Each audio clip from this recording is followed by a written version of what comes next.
Miss হবে না আপনার পছন্দের টিভি শো। দেখুন জি5 অ্যাপে একদম ফ্রি। বৌদি, এ কি বৌদি, তুমি ফিরে এলে? কিছু হয়েছে? কি হলো ক্যাপ্টেন? এরকম দেখতে লাগছে না, তোমার শরীর ঠিক আছে তো? কি ব্যাপার? কি ও এইবার বুঝেছি কি হয়েছে। অফিস কামাই করে বরের সঙ্গে ঘুরতে গিয়েছিল। আচ্ছা এইভাবে বলা নেই কওয়া নেই, যদি অফিস কামাই করিস তাহলে অফিস বাবুরা তোকে রাখবে কেন বলতো? মা প্লিজ সব সময় এইভাবে চেঁচামেচি করবেন, আমার ভালো লাগে না। শ্রী একটা বিপদে পড়েছিল তাই আমাকে যেতে হয়েছে। বিপদ? কি হয়েছে? বিপদ মানে কি হয়েছে বল বাবা। হ্যাঁ, শ্রী যখন অফিসে যাচ্ছিল ওকে দুটো ছেলে ফলো করছিল। কি বলছিস? কি? হ্যাঁ বাবা, নিশ্চয়ই কোনো বদ মতলব ছিল। শ্রী আমাকে লুকিয়ে লুকিয়ে ফোন করে, আমি ছুটে ছুটে ওখানে যাই, আর তারপরে আমাকে দেখে ওই দুটো ছেলে পালিয়ে যায়।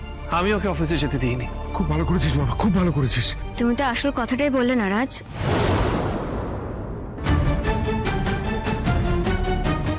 যে বিপাশা ম্যাডামের দয়াতে ভাগ্যিস উনি তোমাকে গাড়িটা দিয়েছিলেন, তাই তুমি আমাকে বাঁচাতে পেরেছো।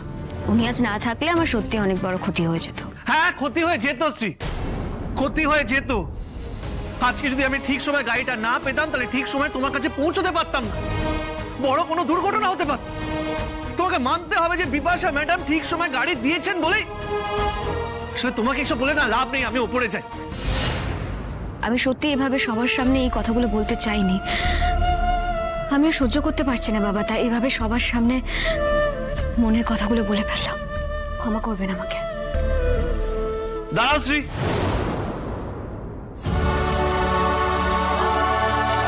তুমি মনের কথা বলনি, তুমি ইচ্ছে করে এই কথাটা টেনে এনেছো, তাই তো? রাজ, কি করছিস? এত ঝগড়া করছিস কেন? শান্ত হ, শান্ত হ। আমি ঝগড়া করছি না বাবা, ঝগড়া করার ইচ্ছেটুকু আমার নেই। আমি তো নিজের ভুলটা স্বীকার করে নিলাম। রাজ, তুমি না পারলে আমাকে ক্ষমা করে দিও প্লিজ। আমি ঠিক করেছি আমি কাল নিজে বিপাশা ম্যাডামকে সকালে ফোন করে ধন্যবাদ জানাবো। আর আমি বলবো, ম্যাডাম আমি না আপনার কাছে কৃতজ্ঞ, আপনি ভাগ্যেস রাজকে। প্লিজ শ্রী, প্লিজ দাঁড়াও।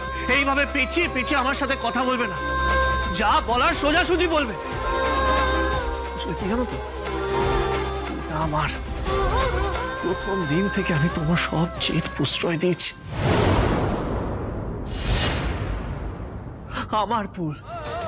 আর শোনো, তোমার কি মনে হয়? তোমার মনে হয় যে জিনিসপত্র, গাড়ি সবকিছু আমি দয়াতে পেয়েছি? সেটা ভুল শ্রী। আমি নিজের যোগ্যতার জন্য পেয়েছি, যোগ্যতার জন্য, এটা তোমাকে বুঝতে হবে। রাজ, তোমার কাছে আমার একটাই অনুরোধ রাজ, পারলে কাল গাড়িটা তুমি ফেরত দিয়ে এসো। তাহলে আমি বুঝবো যে নীলোর ছেলেটাকে আমি চিনতাম, সে একটু বদলায়নি, একই রকম আছে।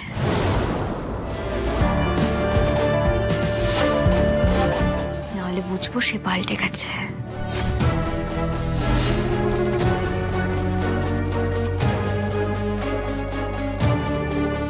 কি বললে শ্রী?